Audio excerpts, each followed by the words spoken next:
Rain hit the green leaves like soft whispers as Ethan moved carefully through the jungle. His clothes were damp, his boots heavy with mud. The heat pressed down on him, and every breath felt thick. He pushed aside another wet branch and listened. Birds chirped, insects buzzed. But something else was out there, something silent, something watching. Ethan had been dropped here by accident. A military transport ship malfunctioned and ejected escape pods. He was lucky to land alive. But this wasn't Earth. The trees were too tall.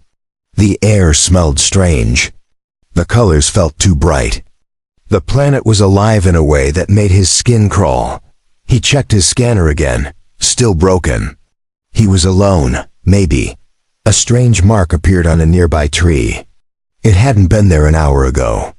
A long scratch, fresh like claws had scraped. Across the bark, he looked around. Nothing moved. Still, the feeling returned, that cold pressure on the back of his neck. He wasn't alone. He was being followed. For the last 3 nights, he'd seen glimpses of red fur behind the trees, glowing eyes in the dark, something fast, something smart. Not just an animal. He once thought it was a predator, but it hadn't attacked him. It just kept watching. At night, he made a fire. The glow gave him a little comfort. But in the morning, he always found strange things near his camp. Once, a pile of clean fruit. Another time, a skin from a jungle beast freshly skinned and placed neatly like a gift. Something was toying with him, or protecting him. Ethan was trained, a soldier, but this wasn't a normal mission. This was survival. He climbed a small hill for a better view. The jungle stretched forever, thick and endless. Somewhere, there had to be a signal tower or a ship or even other survivors. But he couldn't search freely, not with whatever was out there, shadowing him. Then he heard the sound, not a roar, not a growl.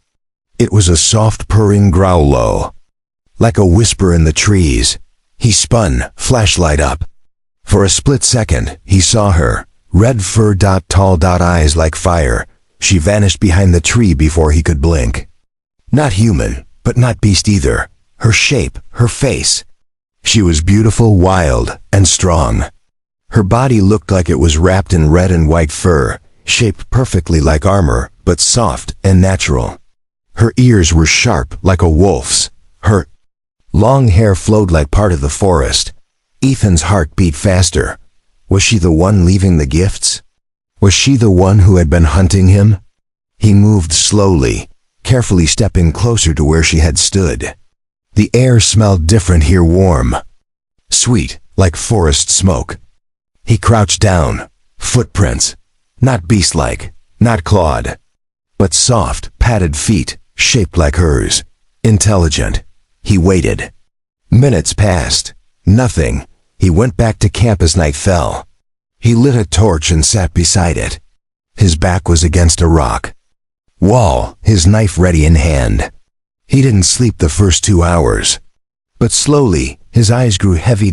When he woke, it was morning. The fire was still burning. That wasn't possible. He sat up fast, and saw her. She was sitting at the edge of the trees, staring at him. Not moving, not threatening, just watching. Ethan didn't speak. He was frozen, unsure what to do. Then silently she stood. Slowly, she turned and disappeared back into the jungle. But near the fire, something new had been left. A clean canteen of water. And beside it, a single feather, red and white. Ethan picked it up and stared at it. This creature, this alien woman, wasn't trying to hurt him. She was guarding him. Ethan held the feather for a long time. It was soft, warm, and shimmered slightly in the morning light. He didn't know what it meant, but it felt like a message. Maybe a sign of trust, or maybe a warning. He didn't know yet. He packed his things and left the camp. He had to keep moving. Staying in one place too long made him feel like prey. The jungle seemed quiet that morning, no strange sounds, no movement in the trees. But the feeling of being watched had returned. As he walked, he started talking out loud, just to break the silence. "If you're out there," he said softly, "you don't have to hide. I won't hurt you." No reply. He moved through thick vines, careful not to trip. Every time he stopped to rest, he checked the trees. No sign of her, but he knew she was close. Always close. After hours of walking, he reached a clearing with a waterfall. Cool water rushed down black rocks into a wide pool. It was peaceful. Untouched. Ethan dropped his gear and stepped in. The water felt good on his skin. For a moment, he forgot about everything: crashes, danger, hunger. He felt human again, but then he froze. She was there, standing across the pool, watching. This time, she didn't hide. Ethan didn't move. His breath caught in his throat. She stepped forward slowly. Her body was tall and strong. Her red and white fur moved gently with the wind. Her face was calm, curious. Her eyes glowed faintly like fire caught in amber. Ethan raised his hands slowly. "I'm not your enemy," he said. She tilted her head like she was trying to understand his words. Then she did something strange. She sat down on a stone. Her long tail curled beside her legs. She was calm, waiting. Ethan stepped out of the water, cautious, dripping. "Can you understand me?" he asked. She didn't answer, but her eyes stayed on his. Not cold, not wild, just focused. He sat down a few feet away, careful not to make sudden moves. They stayed like that for several minutes, quiet. The wind moved through the trees above them, and the waterfall roared behind. Then she reached into a pouch tied to her hip. She pulled out a small fruit and gently rolled it toward him. It stopped near his foot. Ethan picked it up. It was smooth, red, and smelled sweet. He looked at her. She nodded. He took a bite.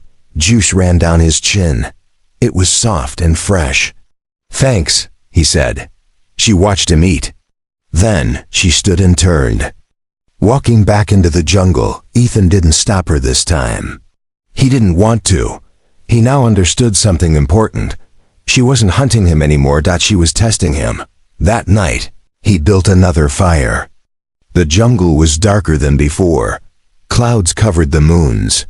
He sat near the flames and thought about her silence, her sharp eyes, the way she sat without fear. As he drifted to sleep, he heard something move behind him. Not fast. Not quiet. He opened his eyes. She was there again.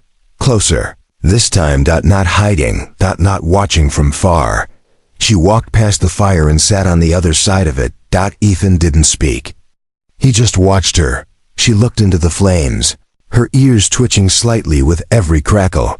He lay back slowly, pretending to sleep, but in truth, he stayed awake a long time listening to her breathing. Soft, calm. He finally closed his eyes. When he woke, the sun was rising and she was gone, but his fire was still burning, and next to it, another gift.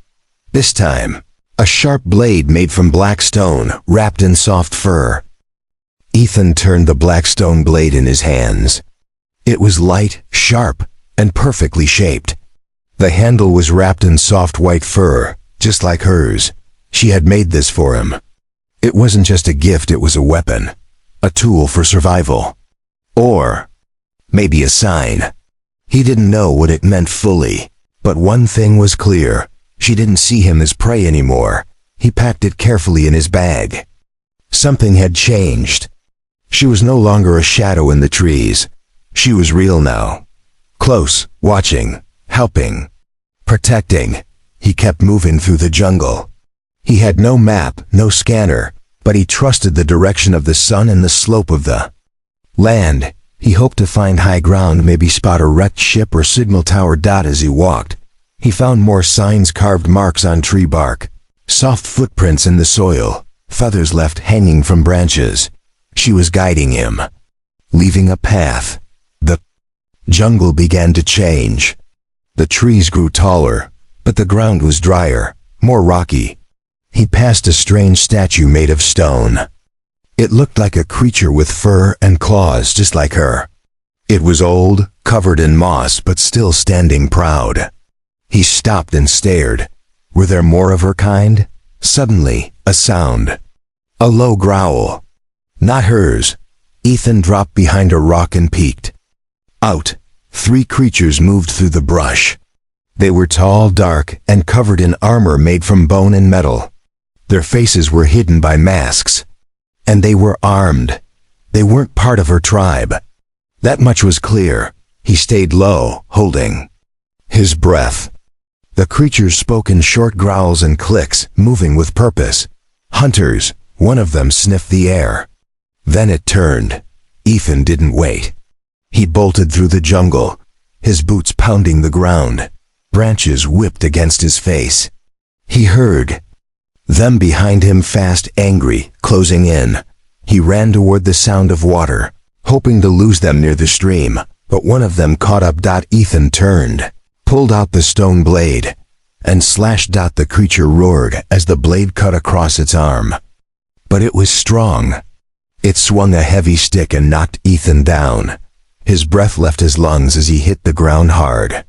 The world spun. The hunter raised its weapon to strike again, but a red blur crashed into it from the side. She appeared from the trees like fire. Her claws flashed. Her roar shook the air. Ethan rolled away as she leaped onto the second hunter. They fought fast and brutal. Claws against bone armor. She moved like a wild flame, sharp and full of rage. The third creature charged her from behind. Ethan didn't think. He grabbed a rock and threw it. It hit the creature in the head. It turned to him. She took that chance. With a loud cry, she slashed across its chest and sent it crashing into a tree. Silence followed. 2 of the hunters lay still. The third ran off into the forest. Ethan stood, breathing hard. Blood ran down his arm, but he was alive. She turned. Him, panting. Her red fur was marked with cuts. Her eyes were wide with heat, but they softened when they met his. He took a step closer. You saved me. She didn't speak, but she reached out and touched his chest lightly. Then, she pulled away and looked toward the trees. Ethan understood. More were coming. This place wasn't safe. He followed her this time. They ran together through the forest, side by side. She didn't look back. Neither did he. They weren't strangers now. They were a team. The sun dropped low in the sky, and golden light filtered through the thick green leaves.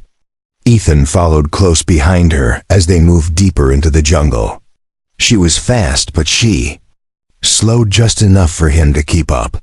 He didn't know where she was taking him, but he trusted her now. His side hurt. A long bruise from the hunter's club ran across his ribs. She glanced back at him once, saw the pain in his steps, and stopped. Without a word, she came close, touched his side gently, then opened a small pouch at her waist. She pulled out a soft leaf soaked in something dark. Carefully she pressed it to his skin. It stung. He hissed. She gave a quiet growl, not in anger, but like a warning to stay still. He nodded, holding his breath as she wrapped the leaf with a strip of white fur. She stepped back. Her eyes met his. For a moment, neither moved. Then she turned and walked again. They arrived at a hidden cliff, where thick vines covered a narrow opening in the rock. She pushed them aside and entered. Ethan followed. Inside was a cave. The walls were smooth, glowing faintly with moss. Strange symbols had been carved into the stone lines and shapes that looked like stories. Ethan walked carefully. In the center of the cave, a small fire pit waited, already built. She lit it with a spark from a stone, and the orange flames lit her face. He sat across from her. "Is this your home?" he asked softly. She nodded once. Then she did something unexpected. She began to draw, using a piece of burnt wood. She sketched simple shapes on the stone floor. First, a tall tree, then a ship falling from the sky. Then a creature with 2 legs. She drew red lines surrounding the figure her. Then, other creatures came dark, with weapons. Hunters. She made one final shape, a large circle around. both their figures. A shield. Ethan watched closely. You were watching me since I crashed, because they hunt humans too. She looked at him and nodded again. Then she pointed to herself. Kerala, she said quietly. It was her name. He blinked. Kerala, he repeated. She seemed pleased. He pointed to himself. Ethan. Her voice was soft, unsure. Ethan. They sat in silence again, the fire dancing between them. The bond between them was no longer fear or curiosity. It was something else now. Understanding. Suddenly, she stood and walked to the back of the cave. She opened the woven basket and pulled out a strange object. It was round, made of bone and glowing crystal. She handed it to him. He turned it in his hands. What is this? She touched the top. It glowed blue. A soft hum filled the cave. A map appeared in the air, floating, glowing. It showed the jungle, rivers, cliffs, and a red mark far away. Ethan stared. That red mark, it looked like a distress beacon. His ship's last signal. He looked up at her, surprised. You've had this? She nodded. Danger, she said, pointing at the red mark. Then she made a claw with her hand and growled. Hunters? She nodded again. They had taken the crash site, and now they were using it to track more humans. Ethan stood slowly. We need to go there. She tilted her head.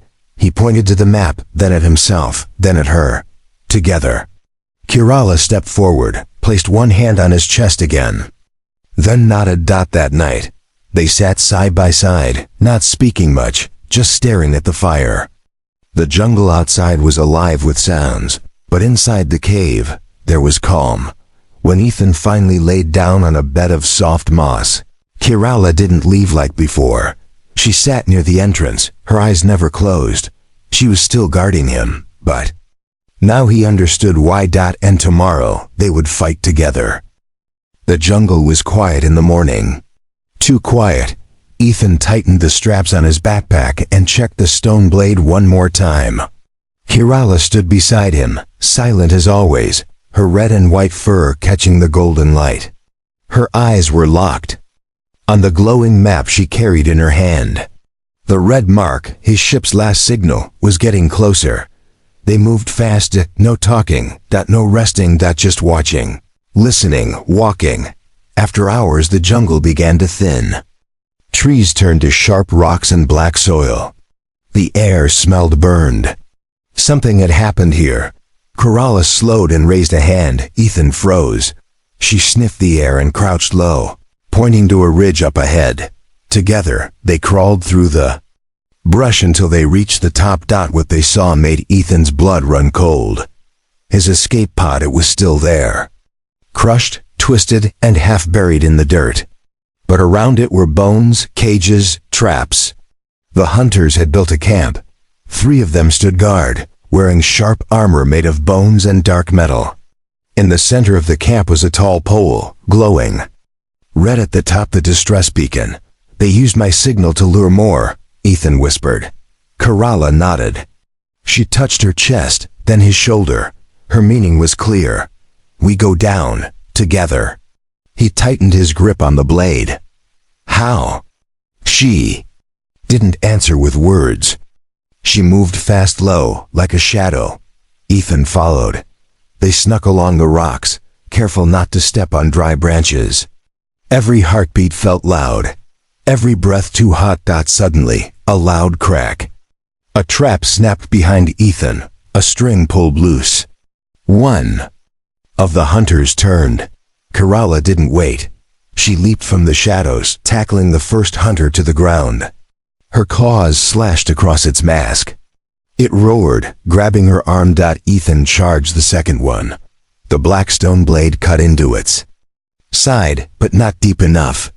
The hunter swung back, hitting him hard across the jaw. He fell. Pain exploded in his head. The third hunter raised its spear, but Kerala was already there. She caught the weapon midair, twisted it, and slammed the creature into the side of the pod. Ethan struggled to stand. His mouth tasted blood. But He pushed up just in time to see the last hunter running for the beacon. Kirala growled loud. Fierce, Ethan grabbed a sharp piece of metal from the ground and threw it. It struck the beacon. Sparks flew. The red glow blinked and died. The hunter screamed in rage. Kirala tackled him before he could do anything else. The fight was brutal, fast, violent. When it ended, she stood over him, breathing hard. Ethan limped over. Are you hurt? He asked, voice weak. She looked at him, then slowly dropped to her knees. Blood dripped from her side. Ethan caught her before she fell. No. Stay awake, he said. Stay with me. Her eyes blinked slowly, pain in them, but no fear. He tore a strip of cloth from his shirt and pressed it to the wound. You saved me. Again. She gave a faint growl. Her hand gripped his arm weakly. He looked around. The camp was broken, the beacon dead. But they couldn't stay here. I'll get you out, he said. She didn't answer, but she didn't let go. He built a small fire that night in the wrecked pod's shadow. He laid her down gently beside it, cleaned her wound, and wrapped it with the last clean cloth he had.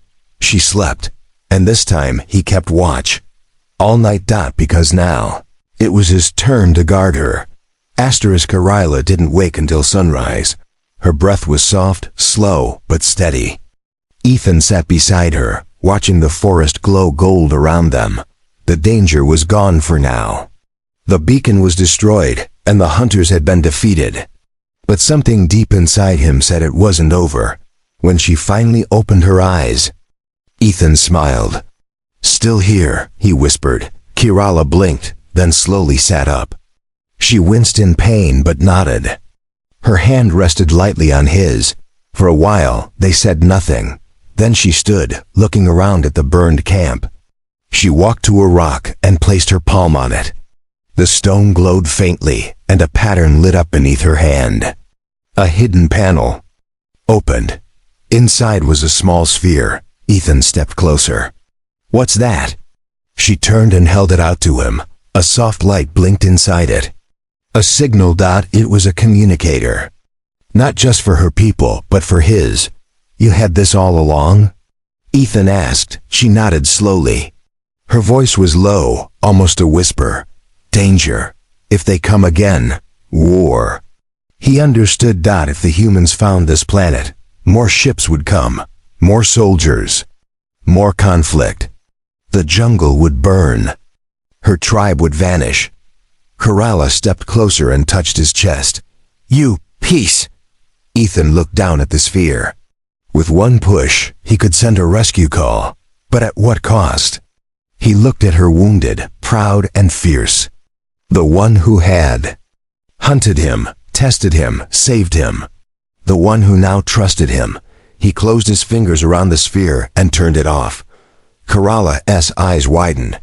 You not go? He smiled. Not yet. Her body relaxed. For the first time, her face softened completely. She walked to him, and without words rested her forehead gently against his. Her tail curled lightly around his leg. Not a trap. Not a warning. It was trust. That night, Ethan made a stronger shelter from the wreckage of his pod. He patched it with leaves and branches. Kirala helped, even with her wound. She didn't complain. They sat by the fire as stars filled the sky. The sounds of the jungle had returned peaceful now. He didn't know what tomorrow would bring, but tonight he was home. With her, the one who hunted him through the jungle and chose to guard him instead.